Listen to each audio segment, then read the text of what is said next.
something to say. It is better to burn out than to fade away. This week, we watched 1986's Highlander, a quintessential 80s fantasy movie that has a soundtrack delivered by Queen, a time-bending plotline, and a villainous portrayal that skirts the absurd, delivered by SpongeBob's own Clancy Brown. But is this film actually any good? Like, has it retained its charm, or like many others from our past, are they just part of the nostalgic love that we give these films now? Like, I'm not too sure if I actually believe this film is any good anymore. No, but I think that's a completely different conversation when it comes to Highlander, because usually I'm like, oh, does this film hold up? You know, I loved it as a kid, and now I'm rewatching it now, and, you know, that's part of, obviously, the conversation we're having in this podcast. With this film, I'm pretty sure that I knew it was rubbish back in the 80s. Yeah. You know, I don't think I was ever tricked into the idea this was a good film. Don't get me wrong, it's an enjoyable film, for sure. But is it objectively a good film? Absolutely not. Well, it just isn't. It's poorly made in large parts. It's bizarrely acted. Obviously, the casting is, and we'll get to that, absolutely insane. But it's got like a weirdo charm, and above all else, it's got one of the best premises in movie history. The premise is amazing. I think that's where we need to actually start from. Is basically, as you've just said, is it a good film or is it an enjoyable film? Now, they're two different things. Absolutely. Because we can watch B-movie shit all day long and love it. Mm-hmm. I mean, Iron Sky comes to mind for me. Yeah, but this is one of those rare movies where it really does feel like I know it's not a massive budget film, but there's obviously some budget around it. But like a decent budgeted B-movie, but I'm not sure everyone in it knows it's a B-movie. But it's a B-movie in a different way that like Predator's a B-movie, because the difference there is that, yes, I mean, as a B-movie setup, a film like Predator or Alien has got a total B-movie setup. But what they've got is a total Hollywood polish. Yes. This doesn't have that level of polish at all. Well, it was like the effects were a little bit ropey in the 80s. And if you go back and watch it now, some things hold up better than others. But, man, some of this film looks pretty rough. Well, rough. There's a lot to unpack with this film. So it was budgeted for 19 mil. Mm-hmm. And 1 mil of that went straight to Sean Connery for 7 days' work. Of course. And some of it, he's not even there for it. I mean, you can actually hear it in the voiceover at the start of the film. Yes. And there's a few voices over at the end. He was actually in a Spanish villa at the time. And he just wasn't coming back to Scott. He wasn't coming back to Glencoe. So he recorded in a Spanish villa. And as we talked about quite recently, the one thing all Spanish villas have is an echo. And you can actually hear that echo in the instruction. But of course, people would argue that it gives it like a certain mood. But I think that's a lucky accident at best. If you go back, so we got this in fact, but you've already brought it up now. So he did the recording in a Spanish villa, as you just said, to get his Spanish accent. I mean, it's nonsense, isn't it? It's nonsense. I mean, where is the Spanish accent? There is no Spanish accent. I mean, the thing is, I do love performances. Like one that always comes to mind is Richard Attenborough in Jurassic Park, where he has a Scottish accent for, I think, the first scene.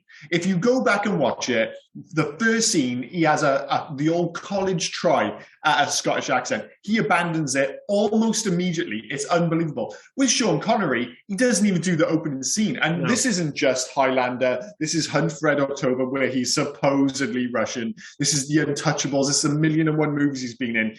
And he's just like, no, I'm not doing an accent. I'm just going to be Sean Connery. And as I've said before, I live in Edinburgh, where he's from. And nobody sounds like Sean Connery. I've lived in Edinburgh for 13 years. I've not heard a single person who sounds like him. It's totally unique. No. And it's like, you know, he's just, well, this is just my voice. And you're just going to have to deal with it. All right. So while we're tackling accents then, Christopher Lambert, or Lambert, however they want to say it. Yeah. So this is his, aside from The Legend of Tarzan, where he had a couple of words, this is his first English-speaking role. So he couldn't speak English until this.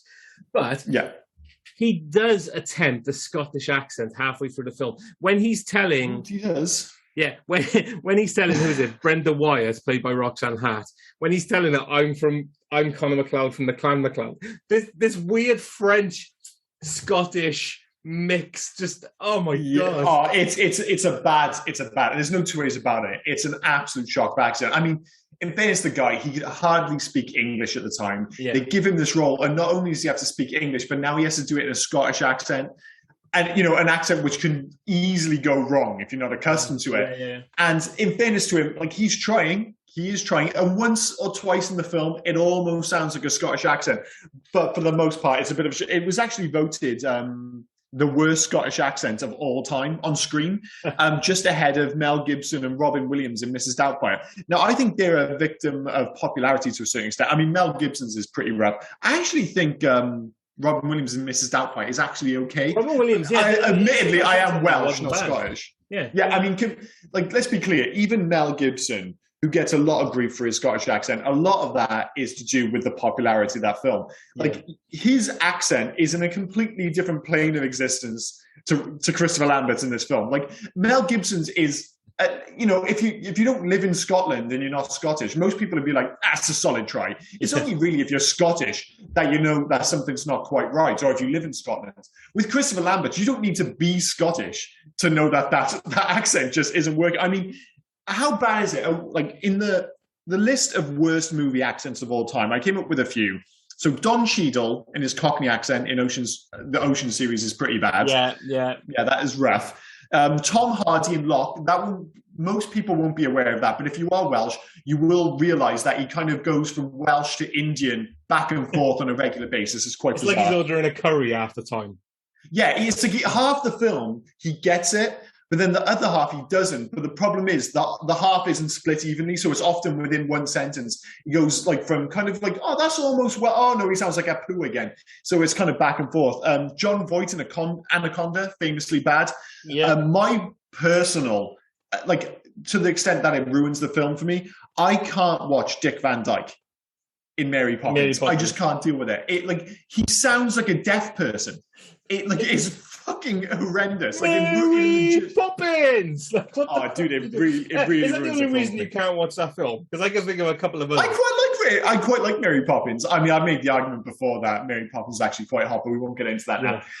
The only other ones, I mean, there's tons, of course, but I always find it quite interesting that Kevin Costner and Russell Crowe both get slaughtered for their interpretations of Robin Hood, but for completely different reasons. Yeah. Like, Kevin Costner takes more the Sean Connery approach, that he's like, I'm just going to play Robin Hood like I'm from California, whereas Russell Crowe says, I'm going to play Robin Hood from every corner of the globe.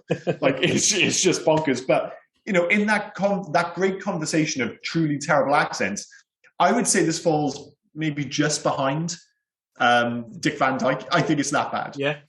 Well, yeah. The only thing I will say, I'm sorry, I know I'm rambling on a bit now, but while the Scottish accent is appalling, his very unique French, Genevan, American accent actually works perfectly for the modern day, because it does feel right, like a person who's been alive for 400 years would sound like they're from everywhere. I mean, that horrendous cop asks him, he's like, oh, where are you from? And he literally says everywhere. Yeah. And it's like, yeah. So it makes sense. It doesn't make sense for Sean Connery being a Spaniard from Egypt sounding Scottish, but hey ho, it is what it is. We will come back to that copper because he throws in the old 80s adage of calling somebody a faggot.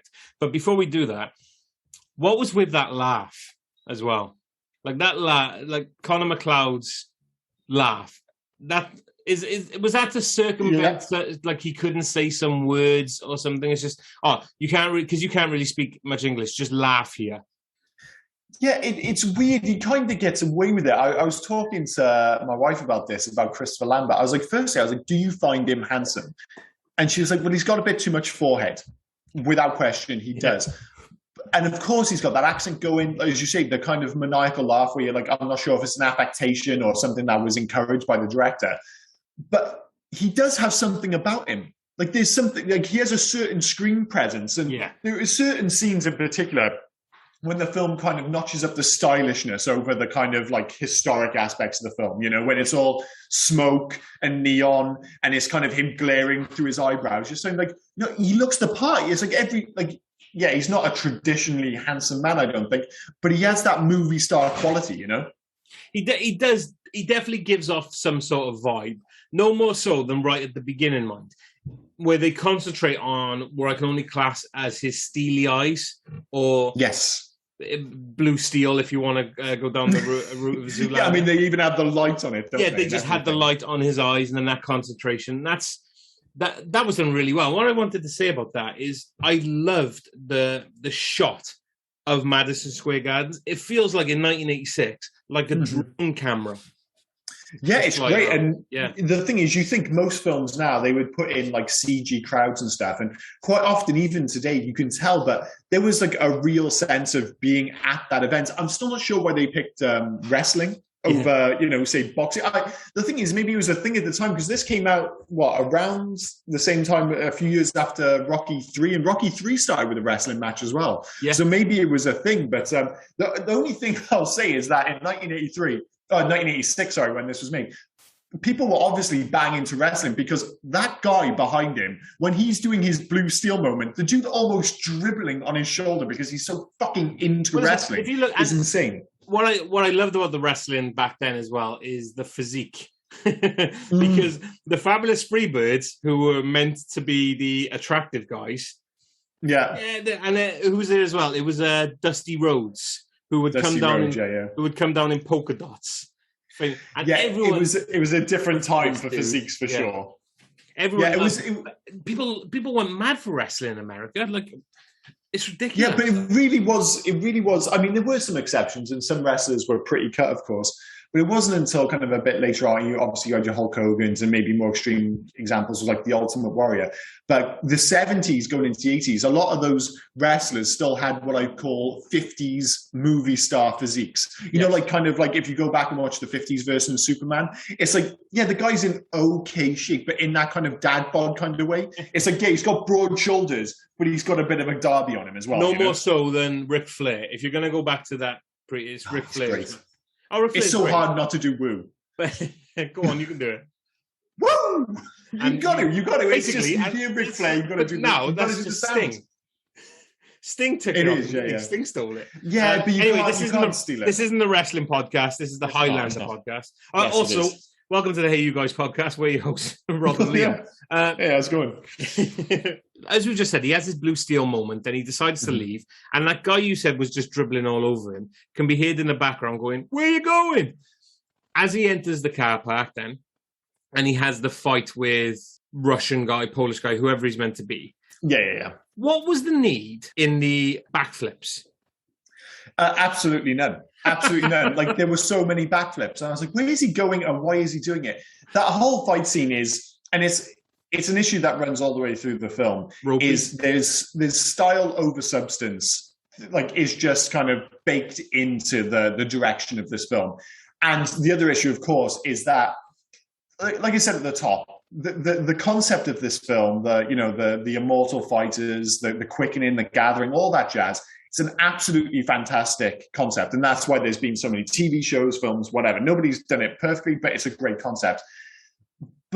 And even the direction, like the garage scene is a perfect example. The fight on paper is a really good one. Like there's some really good ideas in terms of choreography, design, visuals, but nothing quite lives up to what's on paper. The direction isn't quite there. The choreography isn't quite there. The ability of those fighting, I gotta be honest, I can't remember the name of the actor who's fighting Christopher Lambert in that scene, but it's just kind of, it all feels slightly clumsy. It's all like, everything is nearly there, but not quite there. Yeah. And you get that in every fight. Every single fight scene in this film has at least a few conceptually fantastic ideas and a few, like, they've all got like unique visual motifs, but every single one of them is like, it's not quite there. It just hasn't quite got that level of polish, that level of direction to kind of make it work as well as it should. Yeah. And as you say, the backflip scene, for instance, it's like, I have no issue with this dude doing backflips. I mean, they're immortals. They're obviously very skilled at what they do, but it's just too many goddamn backflips. There's too much smoke. There's too much neon. There's too many lights. It's just a bit too much of everything, isn't it? It really is. And I always wonder, because you've got all these swords as well, like different blade styles. Mm-hmm. Like a rapier is not going to fight a Japanese katana, right? I'm pretty sure that it wouldn't be able to sustain it. But there's different styles, isn't it? I suppose. Yeah. I appreciate that. But it's a good idea on paper, at least, having the different styles and the different weapons. The one thing I question is the Kurgan, again, played Do you want to say greatly or fantastically by Clancy Brown? Anyway, I think he is. I think he's great. But we'll get into that in a sec. But his sword, how is he the guy that everyone's scared of when his sword is basically a Meccano set that I would be afraid would... Because all he does is slide the tip into the shaft. Yeah, that's the sentence. Yeah, and there's no locking mechanism or anything that I can see. So we'll swing that sword around, and I'm pretty sure the tip will just fly off anyway. Yeah, I mean, I've got a lot of issues with that. I watched a lot of Forged in Fire. So we were sitting there, we were watching him kind of clip that together. And of course, I get what they're going for, especially early in the film. The Kurgan sold it with this kind of like Terminator vibe. He's actually, his dialogue is very limited early doors. His look in the modern day, in the 80s, is quite Terminator 1 as well. Even some of the audio cues, very Terminator. And when he's put in, he's in the hotel room, it very much reminds me of the Terminator scene. Once he's got the guns, he goes back to the hotel, he's got, he removes his eye and all that jazz. It's very similar to that scene. I can't imagine it being a mistake. And when he's putting the sword together, it's very much like putting a gun together. It's I think that's the vibe they're going for. But all I see is like stress points. I'm just like, that's as soon as that hits anything solid, that's going to come apart. That's the problem I had. It's poorly conceived. As a kid, I love the kitting up scene. We've already said it with Commando where he's kitting up. Or I love that kind of scene where he opens his briefcase and he's putting his sword together. As a kid, I loved that. As I'm watching it now today, I'm looking at it going, oh, well, that tang's not going to fit well into the... it's not. Yeah. It's not at all. And the two little bits, the little spike bits, it's like, again, Stardom Substance, it looks cool. It's like, they're just going to come off. First bit of contact.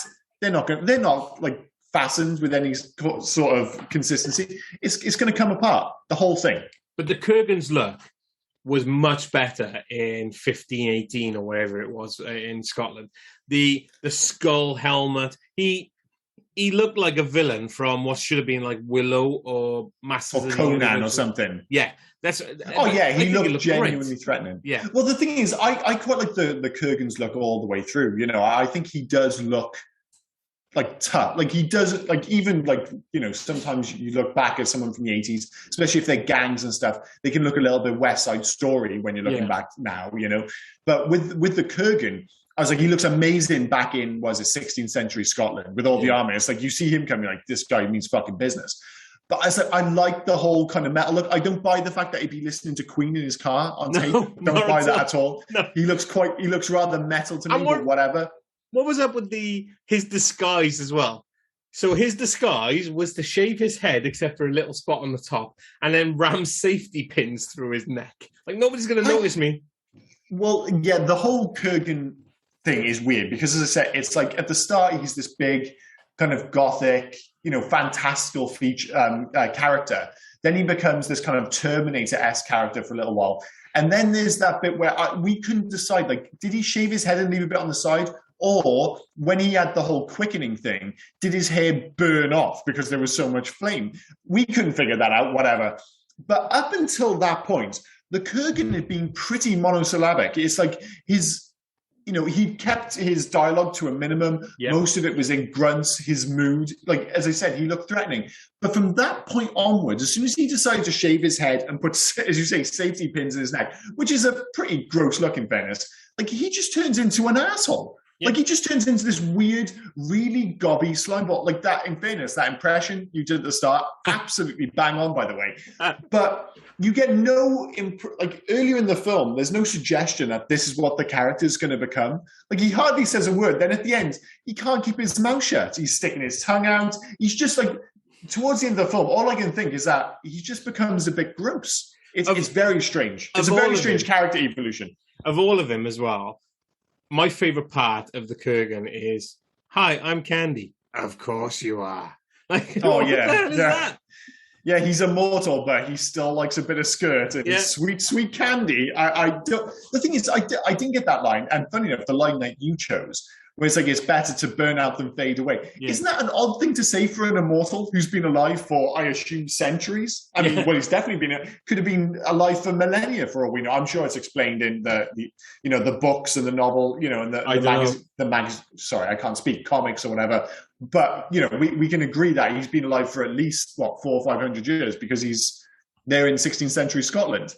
So yeah, it's as I say, it's a strange character arc for the Kurgan, that's for sure. But I do think his performance is great because, if nothing else, it's definitely memorable, and his physicality is something else. Yes, like everyone else, you get why this guy is a baden. Like everything is predicated on just ensuring that he's not the last one left. There can be only one, and we got to make sure it's not the Kurgan. And that's what the whole weird training sequence is like. And they kind of get round to explaining that once we get to 16th century Scotland. But at the start, it's like Sean Connery, I'm from Egypt. When was he born? It was like 800 BC. It's 300 or something like that. When he's been around for like 2,000 years. Yeah, it's something ridiculous. He was born in 898 BC in Egypt. Okay. He looks Spanish. He sounds Scottish. He shows up and he's basically like, oh yeah, I'm going to train you. There's no real explanation. His wife, Heather, is just totally on board. And it's one of these things with this film. Like, there are so many ideas in this film and just not enough time. What is this? This film's like 2 hours long? Yeah, just under, isn't it? I think it's like an hour and 50, yeah. It's one of those things like, we're all fully aware of the Immortals and the setup and stuff. But of course, when you go back and watch it, you realize they've got to explain these things. Back in 86, nobody knew what the hell was going on. And I just think it's too high concept. There's too many ideas, and they just needed to kind of streamline it a bit, I thought. I actually like the approach they did with going back in time. Like, they didn't. I like that, yeah. So yeah, they didn't just have it in the middle of the movie or anything like that. Just going, and it wasn't just kept going back to Scotland. He went back to 1773 or wherever it was. I quite like that scene. Yeah, I like that. That was bizarre. It was nice. Again, another weird thing in that film. Like, I like the scene unto itself, but it's this weird bit of levity in a film that otherwise really doesn't have any levity. Yes. It's like, oh, I've gone blind and stuff, and he just keeps stabbing him, and he's okay. But it gives you this sense of who he is and the lives he's lived. Like, he had that levity, but then as time has gone on, then he's fighting against the Nazis. Like that that joke he says to the guy where he's going, whatever you say, Jack, you're the master race. Yeah. Well, again, it's another weird one, though, because I do like that scene, but that whole part of the film with Rachel is totally underplayed because, of course, you've got this character who seems to be the only one who knows his secrets because obviously he saved her when she, from the Nazis when she was a young girl. But then it's kind of not played upon. It's almost like they're setting her up like she could be his Alfred, to his Batman or whatever you want to call it. Because obviously she runs the business with him, and she obviously knows his secret and appears to be the only one. But it's never really explained in any great depth, and he just kind of like, he has that what should be an emotional farewell to her at the end, but it has no depth. It has no weight because it's just kind of this thing that happens, rather than because it had no depth, and it was basically, I met her and now she's old and now I'm going to leave everything to her. Yeah.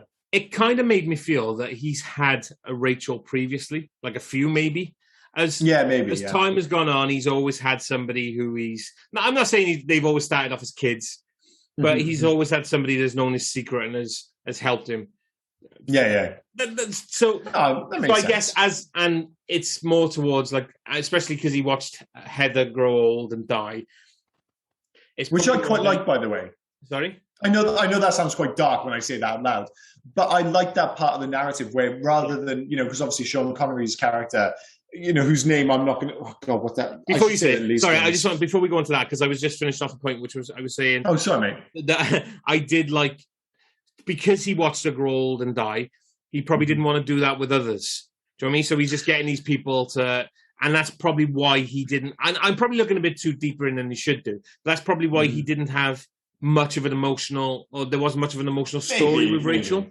Yeah, I mean, the thing is, I would give them the benefit of the doubt if it wasn't for the fact that the relationship with Brenda just feels completely half-baked as well. Other than their surprisingly raunchy sex scene, which is very 80s of them. It's like there's no sign of it happening at all. And then all of a sudden, titties out, a lot of bum.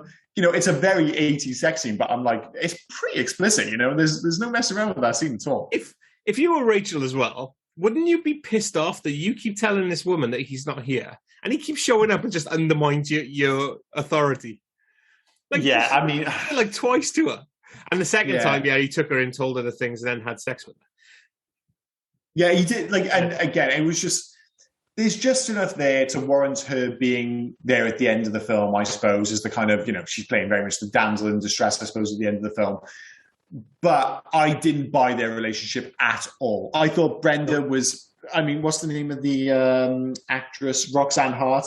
Yeah. I didn't really care for her at all. Are you telling me as well that a forensic scientist who works for the police is an expert in swords, luckily, and she just happens to actually find $1 million sword and then the oldest Japanese sword in the world or anything? It's a bit really. And when he went to her apartment, her flat, does immortality give you X-ray vision as well? He went straight to where the gun was. Yeah. And he went straight to where the recording device was. He knew what was going on, didn't he? Yeah, but I know he knew what was going on, but it wasn't like he looked in a couple of others. No, that's what I mean. Oh, there's the gun. Oh, there's the recording device. It was weird. There was no sense of him searching the flat. He just walks in and goes, I know exactly where these are. Yeah. So maybe it is a magic power that we're just not aware of. Or as he says, it's a kind of magic, which I still can't believe. Not only they put that in the film twice, quoting Queen songs, my God, has a soundtrack ever been more prevalent in a film than in this? One which, conceptually it all works. The titles of the song, obviously it feels like they've been very much written for the film. Yeah. But tonally, and I don't think it fits. It adds to the sense that this film is, of course, absolutely insane. But it's like we said earlier with the Kurgan playing Queen in his car. It's nah, I'm not fucking buying that. I'm not buying that at all. Queen were only meant to do one song. Yeah, they got carried away, didn't they? Yeah, they did, because they kind of fell in love with the film and they all liked different parts of the film. So each member wrote a song for different parts of the film. So it went from Queen in doing a song to Queen actually writing the soundtrack pretty much. Yeah, they did a similar thing with Flash Gordon, didn't they? Where, and it's hard to kind of remove them from the soundtrack as well because it's Queen. They've got such a distinct sound. But in fairness to them, like you say, it's not one of those phoned in things. It's you look at some of the song titles, Who Wants to Live Forever? Who Wants to Live Forever? Princes of the Universe, Give Me the Prize. It is about the film. Yeah. And in fairness, while the songs don't necessarily fit the film in terms of the lyrics do, but the sound doesn't. But it's still Queen. These are still good songs. So I'm willing to go with it. Princes of the Universe is a banging song, by the way. It is an absolute banger. Yeah, I love it. Everyone remembers Who Wants to Live Forever, but Prince of the Universe is the banger on this album for sure. For sure. Sorry, I cut you off while you were trying to say Sean Connery's name. So we'll get to Sean Connery's training session. But Sean Connery played who, Liam? Juan Sanchez Villalobos Ramirez. Quite the name. Otherwise known as Ramirez. Yeah, we'll just say Ramirez. But it's a pretty decent training montage. Again, I think if you're coming, we've all seen this film a bunch of times, you know what the score is, but I think if you're watching it for the first time, you're probably wait, who is this guy and why is he training him? Why is he agreeing to it? Why is this Paul Whiteheader just totally cool with this? But like everything else in the film, you just go with it. It is beautifully shot in Scotland. The castle, I've been to the castle where, certainly where the opening is set, where everyone turns on him real quick. I'm going to get the pronunciation all wrong.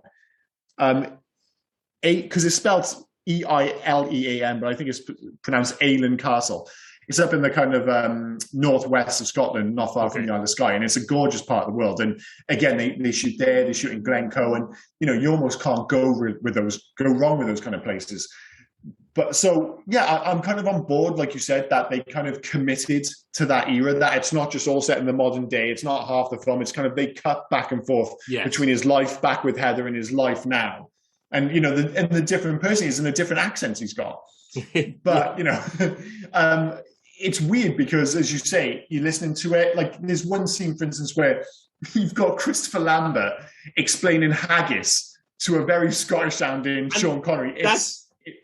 I was actually waiting for something to. I was waiting for my part to come into it because I wanted to say. You said you've lived in Scotland for nearly 13 years. Has anyone ever insulted you by calling you a haggis?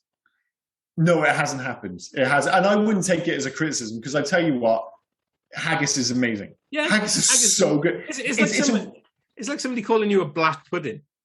Yeah, it's really bizarre. But then I guess maybe it's 16th century Scottish, kind of slang words. I have no idea. We'll give him the benefit of the doubt. But I just thought it was strange that they took the time to kind of have him, of all people, explain the haggis to Sean Connery. But, it's not the greatest training montage in the scene. No. It's fine, but it's a means to an end, and it kind of gets us to the fight. But, it is actually a bit of a surprise when the Kurgan rocks up and actually, kills Sean Connery pretty swift. And again, maybe that's because he only committed to, a few days of filming. Yeah. So listen, we've only got so much footage of this guy. We're going to have to kill him off. And, that's a perfect example as well of a scene that on paper and conceptually is fantastic. It's super stylish. It's one of the loudest action scenes I've ever heard. It's just all noise. But you go back, the building's crumbling. You've got them both up on the kind of top of the tower and him taking his head. There can be only one, all the drama. But at the same time, you're looking at it and going, it looks a bit shit, doesn't it? It's hard to escape that. Like the background of it and the way he's cutting the walls out and everything. Yeah, it's all like this day and age now. It's all looking a bit styrofoamy bricks and it is, and it brings you back to that concept of, you think of all the films that they've remade, which totally don't need a remake. This is a film absolutely crying out for a remake. It's getting one, isn't it? What's that? It's getting one. Well, supposedly, yeah. They're on about Henry Cavill with Lionsgate, directed by Chad Stahelski of John Wick fame, which, again, on paper, I'm all for. I'm a big fan of Henry Cavill. I mean, I love the John Wick films.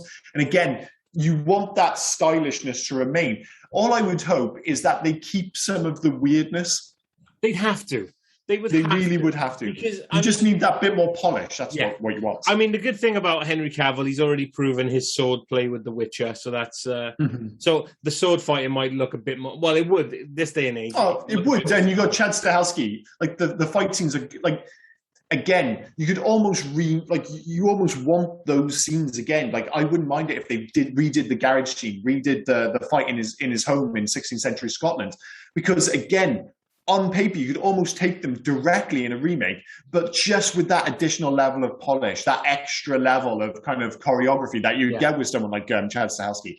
So I'm all on board with this. You want the film just with that level of polish, but again, you've got to retain a bit of that weirdness. I'm not sure you get for the soundtrack nowadays.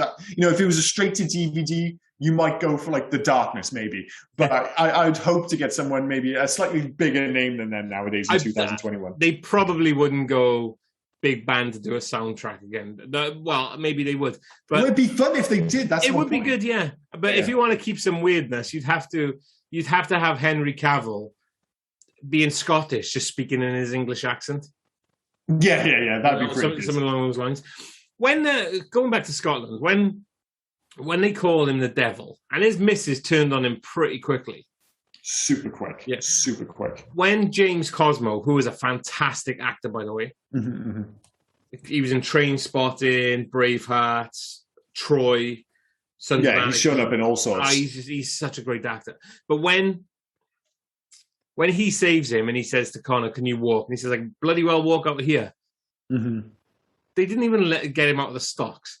I want to know how he got out of the stocks. Yeah, God knows. I mean, I guess he could just kind of wander around long enough till someone finds him. He's immortal. He's not going to die, I suppose. But yeah, they don't explain that. But what is surprising again is, like last week when we did the Karate Kid, how quickly his friends turned on him. Yeah. It's these, at least in that instance, they weren't really his friends. They were his quote unquote new friends in school. This is his friends and family who he grew up with, in this kind of, corner of Scotland. And I mean, most of them turned on him quickly, but the redheaded lady, Jesus wept. Yeah. She wanted blood immediately. She was a little bit too keen. And I was just like, all right, yeah, I know he's got better a bit too quick, but man, I thought it was very harsh. But I guess, if nothing else, you've got to get the narrative going. So in that and there as quickly as possible. I love that they spent $1 million on Sean Connery. They've obviously spent a bit on filming in Madison Square Garden and everywhere around New York and stuff like that, and in Scotland. So they ran out of money for some extras. So that battle scene at the beginning between the McLeods, and there was 7 people. Yeah, Again, it's not a bad battle scene. Like some of the choreography in that scene is actually okay, but you can't shift away from the fact that it feels like there's about 8 people there. Yeah. Like were they neighbouring villages? Because they all seem to know who Connor was. Like, we don't fight him. We don't fight him. Well, again, it's one of those weird things. Like everyone seems to be like, all right, we're fighting them, they're fighting us. But at the same time, I'm not quite sure what the Kurgan's relationship is with anyone there. In fairness, the Kurgan does says nobody touches Conor McLeod, he's mine.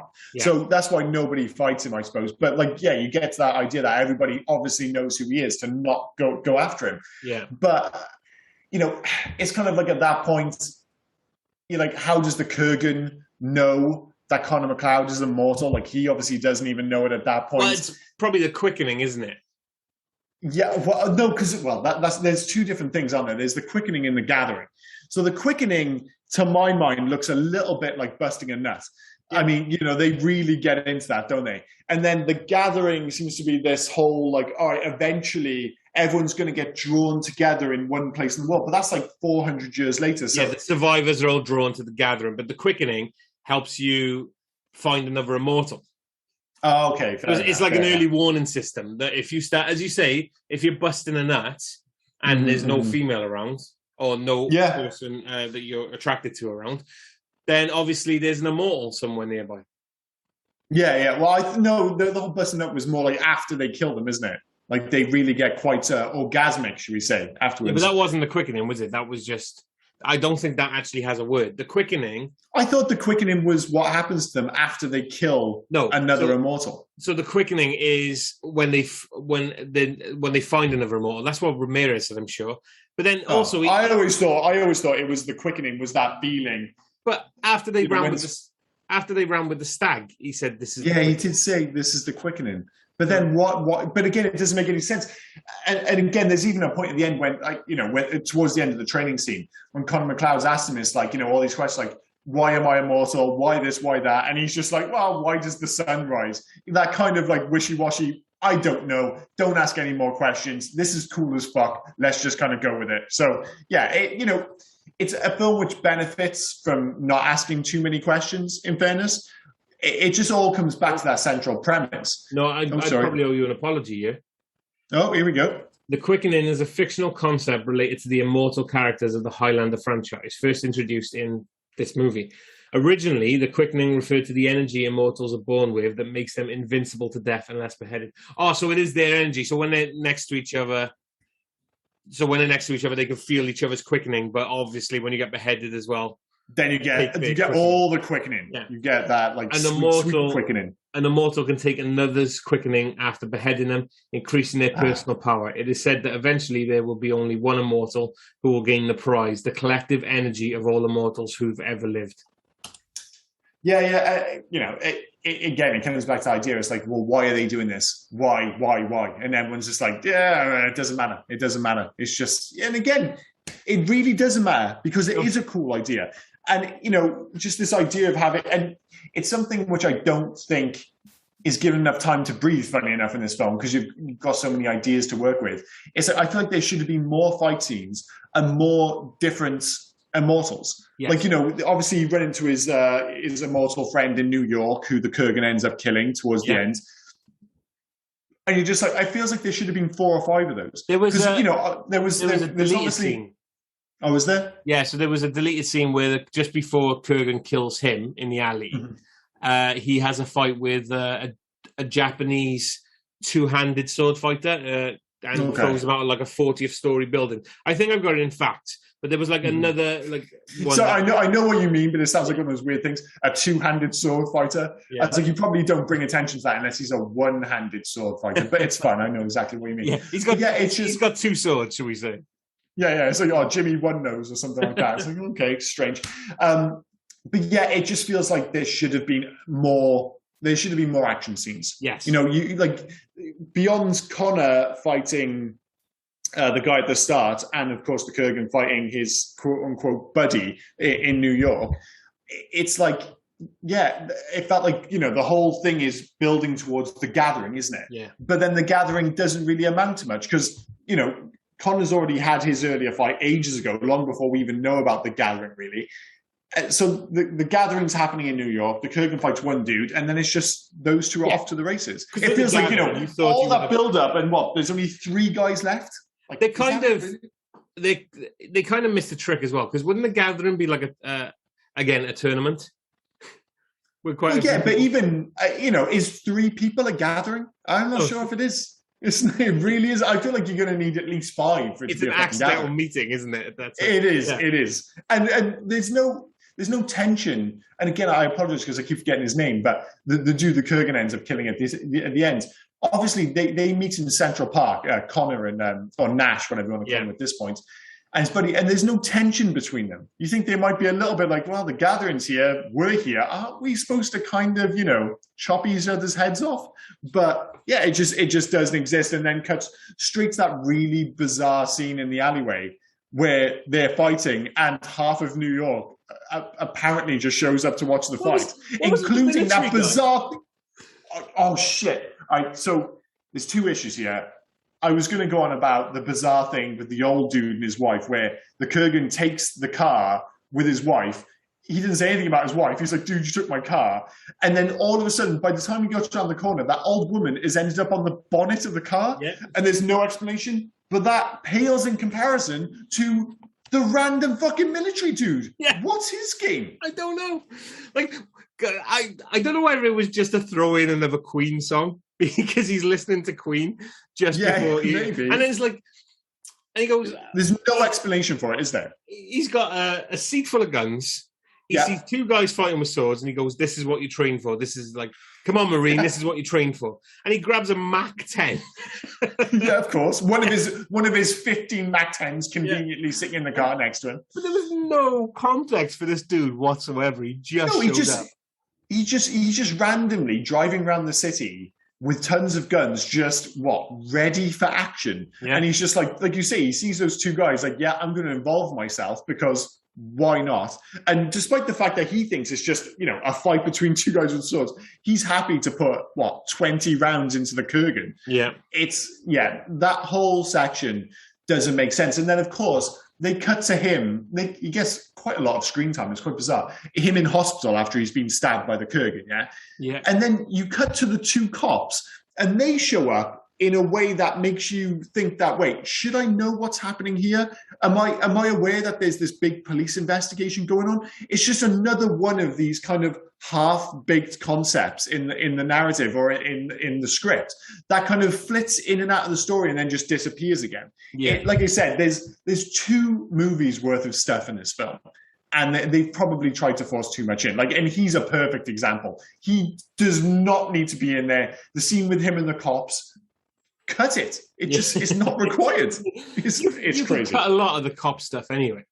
You really could. Oh, everything. Like when Nash or Connor McLeod is first escaping Madison Square Gardens, just because he's driving a little bit fast, a lot fast, before they've even found the body or whatever, they've instinctively just turned this guy into the bad guy.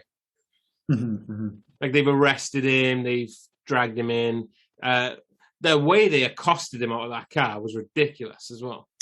Yeah, and that whole scene was quite weird because just as he's driving out, there's this great bit of camera work where they've got a fixed camera on the back of his car. Yeah. And you think, there's going to be this great chase scene. But it ends immediately. Like he doesn't get out of the parking lot or the parking garage, whatever you want to call it. And it's like, okay, that's it. And the way they shot it, everything about it, you thought, there's going to be a great chase scene here. Yeah. And then it's like, no, it's not. And then he just ends up in the police station, ends up with that really slimy cop who calls him a fag. He does have a great response to it. It's like, why are you cruising for a piece of ass? Yeah. Which I thought was a great comeback. But, we keep talking about this reference to the term fag being like an 80s thing. I put on Old School a couple of days ago because they've showed up on Netflix. Okay. The dude in the cab at the start of the film, just randomly and for no reason, calls Luke Wilson's character a fag almost immediately. Like he gets in the car, wow. He realizes there's no seatbelt, and just to this random character who then just disappears the rest of the film. He was like, what should I do about this? He was like, maybe you should shut your mouth, you fag, or something along those lines, but fag being the obviously prominent word here. And I was like, yeah, right up until the 2000s. That was just a word that was thrown into films willy-nilly, and we just didn't bat an eyelid at all.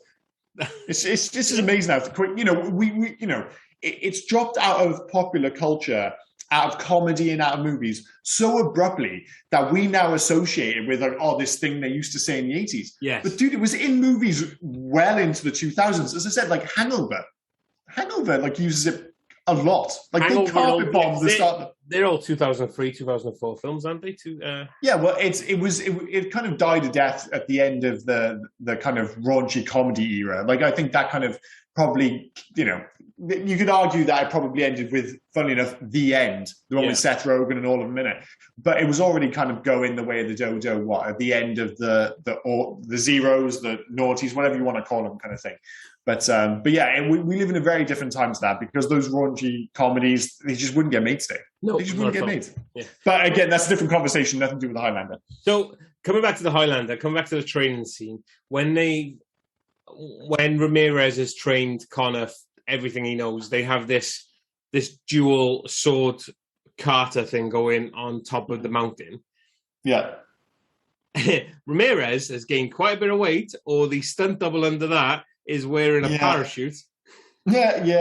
It's another one of these like inconsistencies in the movie. Another one of these visual things which doesn't quite work. Again, on paper, you're like the two of them kind of doing their sword moves on a mountain in Scotland. It should just be a home run, but instead, just why does Sean Connery look so fat all of a sudden? Yeah. It's just another one of this movie's mysteries, I think. The next scene shows him having a duel in the forest.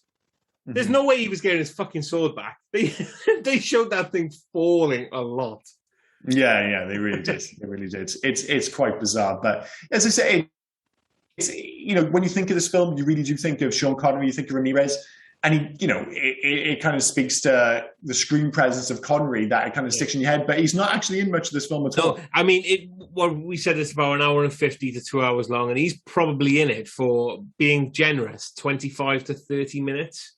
Max, I'd say. Yeah. Max. And it's all very front loaded as well. Yeah. It's all obviously the stuff in Scotland. And then it's very much the Obi-Wan Kenobi of Star, you know, you think of Star Wars and of course you think of Obi-Wan Kenobi, but then you go back and watch A New Hope and it's like he's dead, you know, pretty early in the film. Yeah.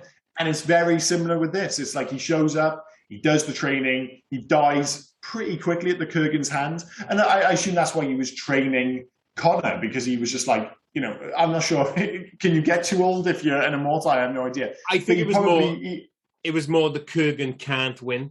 So you're a new immortal. No, but I meant in terms of why he didn't fight. Because, you know, it's like, well, why don't you just fight the Kurgan? Why do you feel the need to train up Connor? But it's obviously a kind of passing of the torch or an understanding. It's just like, I don't think I can beat this guy. No, I don't think it's any of that. See, I think it's more the fact that Ramirez knows that the Kurgan can't win, but the Kurgan is the strongest immortal at the moment. Mm-hmm. So the more immortals he gets on his side to take out the more Kurgan, chance. Yeah, and then everyone else can. Enough. So that's the way I got it. Like the Kurgan can't win. So I. Oh no! I agree with that 100%. But it was more kind of like was Sean Connery, like you said. I think the question is, was he training up Connor just because he thought, well, the more of us on my side, the better. Yeah. Or was he like, I don't think I can beat him, so I need to train up this guy because I think he might have, quote unquote, the right stuff to take him on, which is obviously I think it was more just making sure there's people on the side to take out the Kurgan.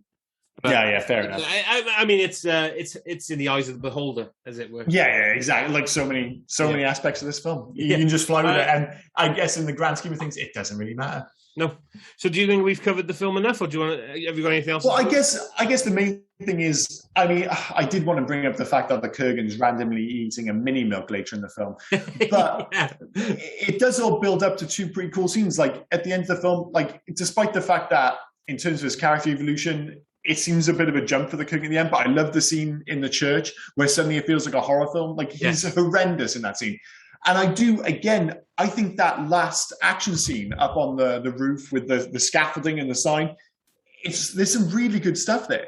Like it's a big set piece. I love like the use of water, like the electrics. I mean, the way they get the sparks to work on the swords, I think they go a bit overboard then. And that's something that actually stilts the choreography because supposedly they had to connect them to car batteries, have wires up their arms and going into the blade. So of course your movement is somewhat limited with so much equipment attached to you, but it looks cool. And when the scaffolding's falling, like it looks dangerous. It's another one of those things that from a purely visual perspective, it's like, I love this. I can imagine like the storyboard. It's like, yeah, this looks great. And they're like 90% of the way there again. But there's something about it which still feels slightly clunky, you know? It's the fluidity as well of when the Kurgan goes into the water. Like he does that spin, and as he's spinning, he's going down because going down. And so yeah, there's so many. It's just it's shot. It is shot beautifully up on that. I guess the rooftop. Yeah, it's all very, again, very stylish. You know, it's kind of like, why is he doing this? It doesn't matter. It looks cool. And when they fall through the ceiling down into the warehouse below, like the fall looks, you can see the wires a little bit. They're falling a bit too slowly. But that scene when you've got the glass behind them and they're fighting each other, again, that looks like something from a modern action film. Like, the way it's shot, the way it's framed is all absolutely gorgeous. And you just think, you bring in someone like, again, Chad Stahelski, and you bring in like, Henry Cavill and a bit of money, like do that scene again, because it looks great. And it's weird because there's one scene which I think sums up the kind of the visual fidelity or visual quality of this film, whatever you want to call it, is that final scene when he kills the Kurgan, beheads him. Yeah. And the camera zooms right on him and he says, there can be only one. And the glass all smashes behind him. I was like, that looks amazing. It looks so cool. It kind of feels like a music video as well. It does it really well. Yeah, it does have that MTV vibe. But then that's immediately followed by some child sketches of monsters, which end up flying around him and in him. It's just like, that bit looks so poor. Again, it's a great idea, but it's poorly executed. And it's a shame because it comes just after one of the most visually impressive moments of the film. That fight scene as well had the strangest bit of levity in it as well. Connor has got enough time whilst he's holding off the Kurgan to laugh and say, what kept you? What was her name? It's strange, isn't it? Yeah. Was it? No. Yeah, Brenda. Brenda. It's like, yeah, enough time to laugh. Like the Kurgan's trying to chop your head off, but it was like, well, okay. It's okay. He has a child. It's his kid. It's fine. And to laugh and say what kept you. Like it just seemed randomly out of place for what was happening. Yeah. Again, it's like in and of itself, it's not a terrible line. It's not horribly delivered, but it just feels out of place. Yeah. They've got this one core idea, which is fantastic, but then they just take so many elements and it's almost like they've just stuck everything to the board. They're just like the kitchen sink approach. We're putting it all in, tonally, visually, conceptually. Everything's going into this film. And of course, it does mean that there's some really cool stuff in this film, but it also means that a lot of it just doesn't work. And a lot of it is just beyond their reach. It's just, like I said, you see these scenes and it's almost amazing, but they haven't quite got the budget. They haven't quite got the skills to quite pull it off in the way you hope it'll be. Yeah. But it all comes, again, back around to the fact that even though it's not brilliant, this film has such a weird, unique charm. The fact that they do just throw everything at it. It's so eager to please. And you got that ridiculous Queen soundtrack playing. And of course, you got Christopher Lambert, who's kind of like half terrible, but half brilliant. And in the end, you're like, that film's terrible. It's insane. And I kind of loved it. It's a weird film. Well, it's a weird film. It's, as we said, it's probably not a good movie, but it's a good watch. It's probably the way it remains. Yeah, you've got to kind of take the rough with the smooth, as it were. But there's still a lot to like here for sure. Should we move on to facts, or have you got anything else? Go for it. No, go for facts, man. Cool. So a couple of these we've already mentioned, but I'll briefly touch on them. All of Sean Connery's scenes had to be filmed in a week due to Connery's schedule. He had a bet with director Russell Mulcahy that they would not finish in 7 days, but Mulcahy won the bet. Connery earned $1 million for his week's work. Amazing. You said this one. The sword sparking while clashing was accomplished by attaching a wire to each sword that led down the arms of the actors to a car battery. One was connected to the positive terminal and the other to the negative terminal. So when the swords touched, it was an arc. Ace. Yeah. The filmmakers were shocked to find out after signing a contract for Christopher Lambert to play Connor McLeod that he spoke absolutely no English. That's going to be a bit overplayed because he can clearly speak some English, but he obviously wasn't. I think that you take that one with a bit of scrutiny. I think because a pinch of salt with that. He had a little bit of English with because he did Tarzan the Legend of Greystoke. Yeah, he's obviously not like devoid of English, but yeah, I can imagine maybe he shows up and can't speak English nearly as well as they hope. And then on top of that, they're asking to do a Scottish accent. It's still a completely absurd satire. Like, that's just never happening in 2021. There's just no way. According to director Russell McKay, when they first shot the scene of the Kurgan bursting through a door to cut the table in half, Clancy Brown instead ran in, cut through the candelabra, nearly decapitating Sean Connery. As a result, Connery stormed off the set. Later, Connery returned and Brown apologized, saying he was very nervous. Connery joked that he should use his stunt double more. Yeah. He was pretty moody about that. But imagine that, accidentally killing Sean Connery. Jesus Christ. Yeah. Wait, you just killed James Bond, dude? What the fuck? Connery and Lambert got along so well during filming that they called each other by their characters' names, even when they were not filming. And it was Lambert's insistence that Connery and his character returned for Highlander 2: The Quickening. We will touch on Highlander 2 in Legacy. After filming the scene where the Kurgan confronts MacLeod in the church, Clancy Brown went back and apologized to the priest and the nuns there for his character's dialogue, for fear that they had offended him. He had offended them, sorry. Caesar sweetheart, really. Yeah. Queen originally intended to record only one song for the movie, but after viewing footage from the movie, they were inspired to write more. The band members each had a favourite scene and composed songs specifically for them. Mm-hmm. Brian May wrote Who Wants to Live Forever during a cab ride home after seeing the movie, and Roger Taylor used the line It's a Kind of Magic as the basis for the end title song. So cool. The line was before the song. So It's a Kind of Magic was before. Oh, it actually inspired the song, yeah? Yeah. Oh, okay. Well, free pass then. Fair enough.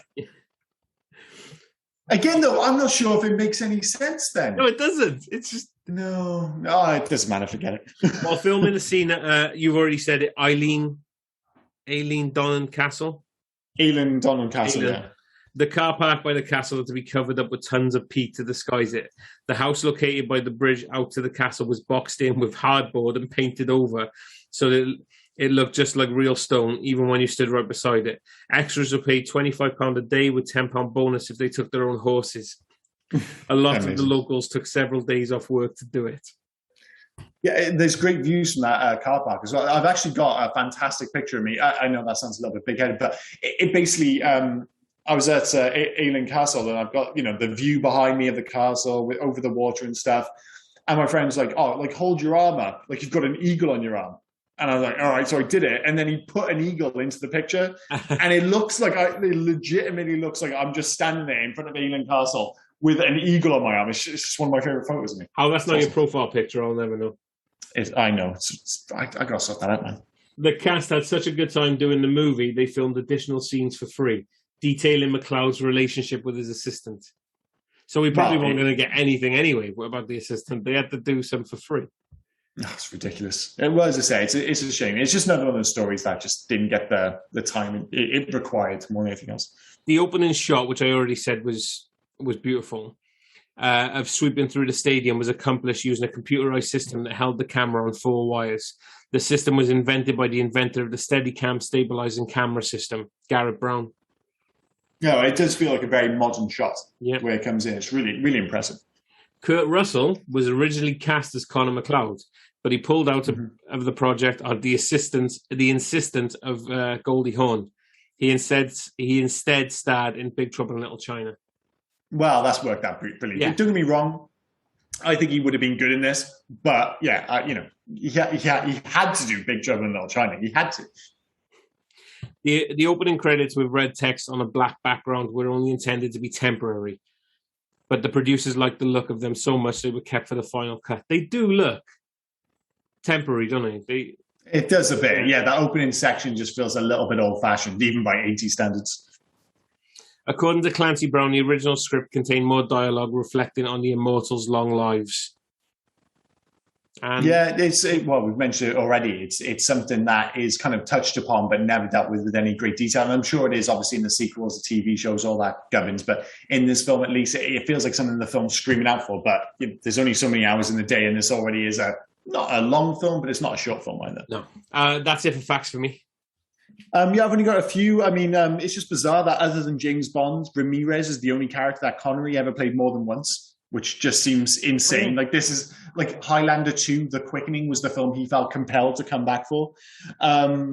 the intro, like scene in Scotland where they actually have the fight that we talked about. It was so cold that to stay warm, that all the extras actually drank whiskey on sets, but end up getting absolutely smashed. So supposedly that fight scene, they're all drunk. So maybe that would kind of answer to any of the slightly dodgy choreography, I suppose, because they're all shit based. The film was actually written by Gregory Whidden at UCLA as a student in 1982. He was asked to write a full-length screenplay basically to pass his class. And the teacher liked it so much that he encouraged him to send it to 6 agents, and one of them got it sold. So, it just came from a write-up from, a student paper in 1982. So I thought that was pretty cool. But again, it's that idea. It's like you can imagine in 82, it's like he writes the script, or at least the kind of, what's the term? When it's not the script, it's the... Oh, my God, I'm going insane. You just said what's that? Screenplay. No, before the screenplay, you have the... Oh, the treatment. Treatment. I had concept stuck in my head rather than treatment. It's a great concept. It's a great treatment on paper. You can imagine someone going like, dude, there's something in this for sure. Yeah. Even if the script itself wasn't fantastic, just the premise on its own is probably worth buying back in the mid-'80s or, early 80s, whatever. So, yeah, I thought that was pretty cool. That it hasn't been bad for him as well. As a student paper. It hasn't been bad for him as well, considering that, like, the last film was like 2007, and we're doing a remake now. So, I mean, it lasted. Oh, yeah. I mean, if he's got a decent deal out of it, the only thing is you just wish maybe a better director. I don't want to speak ill of Russell Mulcahy, but, this is a guy, when you look at his IMDb, the big films, some of the Resident Evil sequels, the Scorpion King sequel, the Teen Wolf TV show, which I know was very popular, admittedly. I've never actually watched. But a bit of a journeyman director, and you can see that to a certain extent in the film. If this is directed by... I mean, it seems unfair to obviously compare, but a Spielberg, something like that. It's a very different film, isn't it? But of course, if you add the polish, maybe it loses that kooky charm. So who knows? But yeah, that's pretty much all I got for facts. Cool.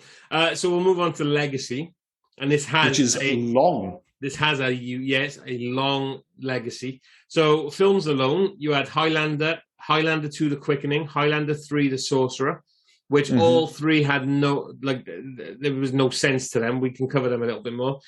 Then you had Highlander Endgame and Highlander The Source, which actually starred Adrian... what was his name? Adrian... I never wrote down his name. He played Duncan, didn't he? Duncan like Connor's cousin or something. Adrian Paul, sorry, who came from the TV show. And again, so you had Highlander the series, which ran from 92 to 98. Highlander the animated series, which ran from 94 to 96. Highlander the Raven, which was about the female. That was another TV show, wasn't it? It only ran for a season, but I think it was pretty bad. But that was a spin-off from the original Highlander. Yeah. The TV show was popular though. Like it ran for a number of years. It ran from 92 to 98. You had books, comics, video games, audio books and stuff, collectible card games. This thing went on, but the two main, obviously, were with Christopher Lambert were Highlander 2 and Highlander 3. The Quickening is a hot mess, directed by Russell Mulcahy. But what gets me about that film is the list of actors in it, like Christopher Lambert, Sean Connery, Virginia Madsen, Michael Ironside, John C. McGinley. Yeah, well, there's some it's a weird one because this really was something of a cult movie. And it doesn't surprise me that this sequel didn't come out until 1991, because when it came out, it wasn't a massive hit. It wasn't critically loved. It actually did better and was critically preferred in Europe. In America, it was, criticized a lot more. And I think the box office was weaker. But it was one of those films, like word of mouth, kept going and going. And I think it adds a big second life on VHS in particular, where, certainly was where you and I obviously watched it growing up. Yeah. And I think that's where the kind of love for it grew, was on TV and VHS. And I think that's why there's like a 5-year gap between Highlander and Highlander 2, The Quickening. There might be reasons with Sean Connery, whatever. But I suspect it's because they didn't know they had a hit on their hands, because they didn't initially.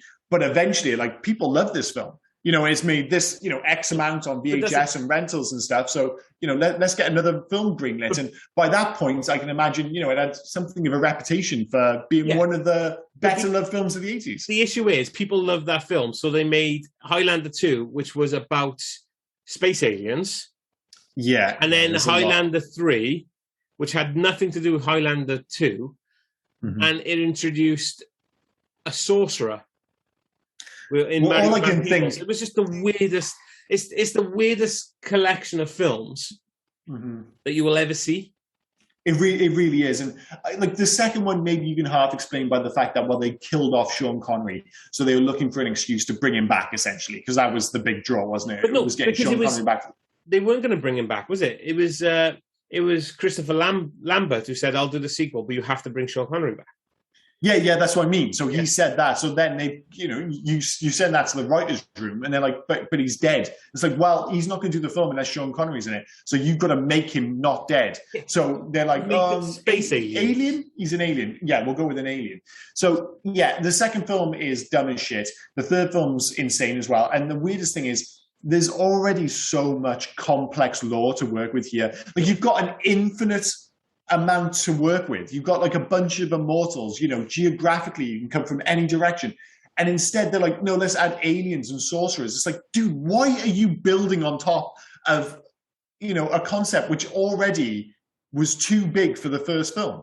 It's like, if anything, the sequel should have been padding out what was already there, not throwing in all new shit. It's, as you say, absolutely insane. They did a better job with the TV show, in fairness, and all we can hope, and I assume that, the movie, the remake, will very much go back to basics, because there's more than enough with that core concept. You don't need wizards and fucking aliens in this. It's already strange enough. Just leave it as is, But I suspect it all comes back from, you jumped the shark by trying to get Sean Connery back involved, by rewriting him back in the story. And by the time you've done that with aliens, with like the sky thing and all that shit they did with the second film, it's like, well, how are we going to undo this? Well, with magic, I suppose. You could have brought him back in so many different ways and turning them into space aliens. But of course. With that, there's what's called the Renegade version, or the special edition, which they kind of re-chop the film around. So they're not space aliens anymore, but they're priests. Okay. So they're priests living on Earth who are sentenced, and then they're sentenced to become immortal, so they're sent back into all that crap. But it's all, they try and make it more grounded. Yeah, a bit more canon-y, I suppose. Yeah, but like, you're not going to save that film because, regardless of the fact that he's an alien and all that, it's a bad film. So there's that as well. All the sequels are terrible. It was kind of like when they tried to re-edit Godfather Part 3. It's like, in fairness, supposedly it's a better film, but it's never going to be a great film because fundamentally Godfather Part 3 is a flawed movie. Yeah. And of course, this is the far end of the spectrum where it's like, it's a terrible film. You can make it, slightly less shit? Like, and maybe that cut of the film is a little less worse, but it's never going to be good, is it? It's just, there's not enough to work with. So let's move on to one of your standouts then, video games. I've actually thought about this a lot this time. I'll let you cover the actual games that they did. It's bizarre, really, because if ever there was a licensed property that would lend itself to becoming a video game, like, it feels like Highlander's it. But there's, you've got like a collection of immortals who challenge each other to sword fights to the death. There's beheading. There's all sorts. It's over a huge time period, kind of like I always say about Assassin's Creed. Like, if they had done the film right, you could go anywhere. That's the great concept with it, and it works the same with this.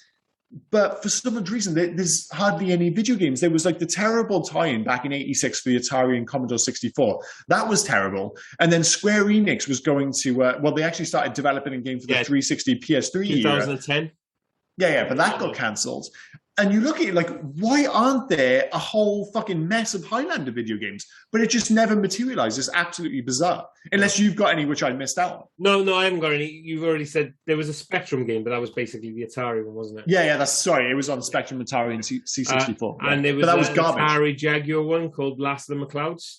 That's the one. Yeah, sorry, I totally forgot about that one. That one had like a lot of digitized stuff. Again, it was seen as a poor game. It didn't make the most of the license at all. It tried to kind of use the technology at the time in terms of all that kind of real-time footage, all digitized stuff.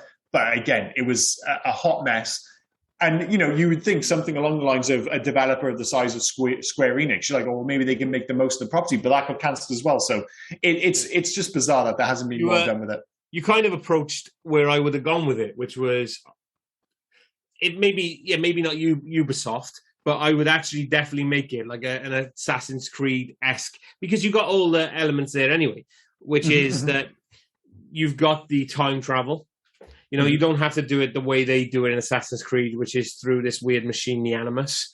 Do you know what I mean? It's basically you could have just a linear plot where, again, Connor McLeod is facing off against one immortal, but he's thinking back to his life previously. So you're going back to different timelines as well and doing different timelines. So I would actually have it as like an Ubisoft-style Assassin's Creed-ish game. I think that would be quite well. And a third-person one, definitely.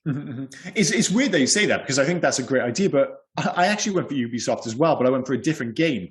I went for, I'm not sure if you played For Honor before, but yes, For Honor is a very technical fighting game, still very approachable, but it basically has got fighters from all different aspects of history. So you can have samurais fighting knights, fighting Vikings. And basically you take that premise and that quite technical battle system, you know, where obviously if you're a samurai, you have certain strengths and weaknesses versus a knight versus a Viking, etc., etc. Yeah. And basically you just skin that as a Highlander game and you sell it as, rather than they're just kind of fighting a war, they're basically there for the gathering.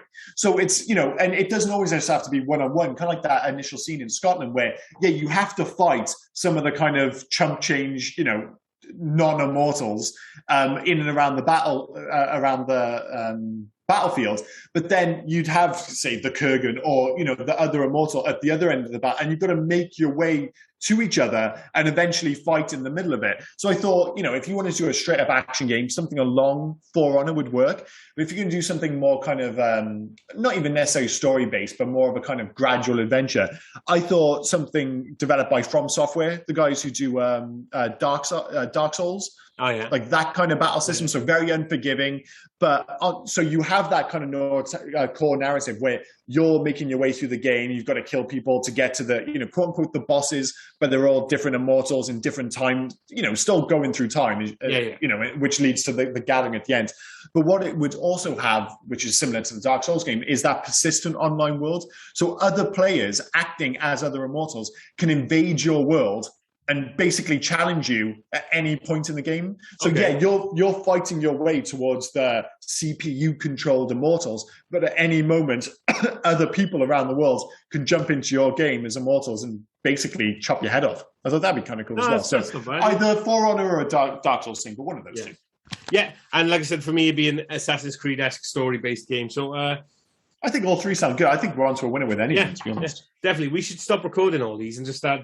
I think so. Start pitching Highlander games. We're giving these ideas out just for free at the moment. You know, it's ridiculous, isn't it? We should start charging. I want to start charging someone. Basically, I just want to make some money for some reason. I don't know. And if this works, so be it. So be it. I think we've skipped soundtrack, but do we really need to do it? We've already covered Queen. I mean, it was Queen. Yeah, Queen did some songs. It was Queen. Yeah, it was Queen and loads of it. So there it was Queen. Queen did some songs. The songs were good. Yeah, totally. Yeah. All right, let's score this and would we recommend it? So, I'm still not sure. It's a tough one to score. So I think it's middle of the road. So I think it's 3 for me. I'm going to say 3 as well. Yeah, because again, we've already said that it's not a good movie, but it's an enjoyable watch. Yeah, it's a 2-star movie that's 4-star fun. So we'll say a 3-star movie. Yeah. I think that's totally fair enough. And again, would you recommend it to others? Yes, but it's one of those caveats that you need to know the kind of person you're recommending it to. Exactly. Because I'm not going to recommend this to like my wife or my wife's friends. Do you know what I mean? It's no. I watched it with my wife, and she didn't enjoy it, and I wasn't surprised. Not surprised at all. And as you say, like if for instance you hadn't seen this, I'd be like, dude, you've got to watch Highlander. But if like one of the guys in work, say like my friend James in work, like he's watched a few films, but he's not a film guy, I wouldn't say to him, dude, you've got to watch Highlander. Like there's a whole, like, believe me, there are so many films that guy needs to see. It's like, I'm still surprised when some people are like, I haven't seen any of the Rockies. I haven't seen Back to the Future. Shit like that blows my mind.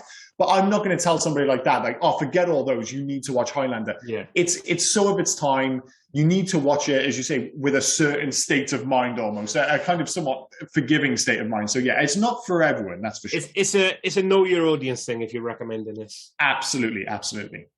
So 3 stars and maybe. Yeah, pretty much. There we go. Yeah, so we're adding a new category to this called the maybe. I may recommend it. May recommend, but it depends who you are. I wouldn't go just randomly recommending it to strangers on the street, put it that way. But hey. So at this point, then, we usually finish the film and we usually say, it'd be my turn to say, Liam, what are we watching next week? But we actually have a different episode coming up next week, don't we? So, do you want to tell the people what's going on with that? So, yeah, we're going to be working with our buddies at Side Boob Cinema, and we're going to do like a cross podcast, you know, kind of like a Marvel Cinematic Universe kind of thing. I'm not sure. Teaming up. Yeah, we are teaming up very much in that. I think that's fair to say. Yeah. So, I mean, what do we do? We're doing fucking Weekend at Bernie's 1 and 2. Yeah, we're doing a double feature because Side Boob Cinema, they do a lot of like double feature films. Recently, they just did a great episode on Stripes and Meatballs, the Bill Murray. Such a great idea. It's kind of like one of those ideas I wish we had kind of thought of. But of course, now we can't steal their idea. We know the fuckers. So it's their thing. The double bill thing is their thing. But it means we can jump in for 1 week and we can do a double bill of 2 films that I have never fucking seen. Which is going to be really fun. It's going to be really interesting for me, that, because you've never seen Weekend at Bernie's. And I honestly think, even though it's a film that is kind of under the radar, an 80s film fan this is gold for an 80s film fan. It's anyone who loves these. It's strange. I mean, so I'm aware of the film, but I'm more aware of it as it being a thing, like as in you're doing a Weekend at Bernie's. That whole thing of like getting a dead body and pretending that person and trying to convince people that they're still alive. It's a weekend. That thing we did back in like 10 years ago, where we just took a dead body with us for a weekend. Of course, but that is the thing. If somebody was like, I would know straight away. If somebody was like, oh, like that guy's dead, and they just, oh, don't tell anyone, we accidentally killed him. We have to just pretend I'm like, oh, you're doing a Weekend at Bernie's. I might say something else like, what the fuck first, but yeah, it'd be a Weekend at Bernie's. So I know nothing about this film other than that core concept. Yeah. So I don't know anything really about the actors, the director. It's just one of these films where it didn't pass me by because I feel like I've always been aware of the Weekend at Bernie's concept, but never the films, and certainly not the bloody sequel. So yeah, this is an absolute unknown to me. So I'm quite looking forward to it. The first one is good in regards to the concept. The second one is when it gets a bit batshit. But we'll save all that for next week when we team up with the guys. So there's going to be an actual 5-host podcast going on next week. But please stay tuned for that. So we're teaming up with Side Boob Cinema for Weekend at Bernie's 1 and 2. Yeah, and this episode has been Highlander. Thanks for listening. Yeah, I love it. Like, you have to kind of confirm that. This film, wait, what were we doing? The Highlander. It was the Highlander. Yeah, thanks for listening, guys. Please join us next week. Catch you later. Bye. Oh, yeah, and before I forget, because I always forget, here's Rob telling you where you can actually find us. Yeah, so we're currently on Facebook, Instagram, and Twitter under Hey You Guys 80s or at Hey You Guys 80s. And we're also on email at heyyouguys80s@gmail.com. Please feel free to drop us any emails, any recommendations, or any reviews you have. But whilst we're on about that, wherever you get your podcasts, please also smash the subscribe button. Yes, I said smash. It's fine. Don't worry about it. It's fine. Leave us a review and leave us some 5-star ratings as well. But make sure they're 5-star ratings. Yeah. We're not interested in 1 star. 5-star. If it's not going to be 5-star, don't go smashing anything. Just leave your opinion to yourself. 5-star ratings only. But yeah, if you could do that, we'd really appreciate it. Thanks, guys. Thank you. See you next week. Hey, you